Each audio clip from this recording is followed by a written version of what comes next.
তাহলে যত বড় বিপদের ভিতরে পড়েন না কেন, আল্লাহর কাছে যদি নেক আমল দিয়ে আপনি মাফ চাইতে পারেন, আল্লাহ মাফ করবে কিনা বলেন? আপনি যত বড় বিপদে পড়েন, ধৈর্য ধারণ করবেন, সবর করবেন। আল্লাহ বলেন, ইয়া আইয়ুহাল্লাযীনা আমানুস্তাঈনু বিস-সাবরি ওয়াস-সালাহ ইন্নাল্লাহা মা'আস সাবিরিন। আমি আল্লাহ ধৈর্যশীলদেরকে পছন্দ করি, সবরকারীদেরকে পছন্দ করি। আমি আল্লাহকে যারা ভয় করে, আমি আল্লাহর ভয় যারা অন্তরে নিয়ে চলে, তাদেরকে পছন্দ করে। তারা যদি আমি আল্লাহর কাছে অন্যায় করার পরেও নাসুহা নামক তওবা করতে পারে, খালেস দিলে তওবা করতে পারে, আল্লাহ আমাদেরকে মাফ করে দিবে। আল্লাহ বলেন, তাদেরকে আমি মাফ করে দেই। সুবহানাল্লাহ। তাহলে আমাদের আল্লাহর কাছে মাফ চাইতে হবে কি হবে না?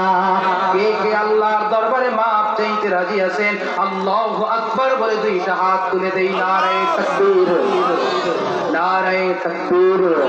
আল্লাহ আমাদের হাতগুলো কবুল করে নেন, সকলে বলি আমিন। আল্লাহ আমাদের জীবনের গুনাহগুলো মাফ করে দেন, সকলে বলি আমিন। যে আলোচনা করলাম, এই আলোচনার উপরে আমাকে সহ আপনাদের সকলকে আমল করার তৌফিক দান করেন, সকলে বলি আমিন। সর্বোপরি আমার কথাই তো বেজার হয়েছে, কষ্ট পেয়েছেন? আমি কি আপনাদেরকে তৃপ্তি দিতে পেরেছি? আল্লাহ আমাদের সকলকে কবুল করেন, সকলে বলি আমিন। আমার জন্য সকলে দোয়া করবেন, আমি আপনাদের জন্য দোয়া করব। সর্বোপরি দোয়া চেয়ে আজকের মতো স্টেজ থেকে বিদায় নিচ্ছি। وآخر دعوانا أن الحمد لله رب العالمين. السلام عليكم ورحمة الله.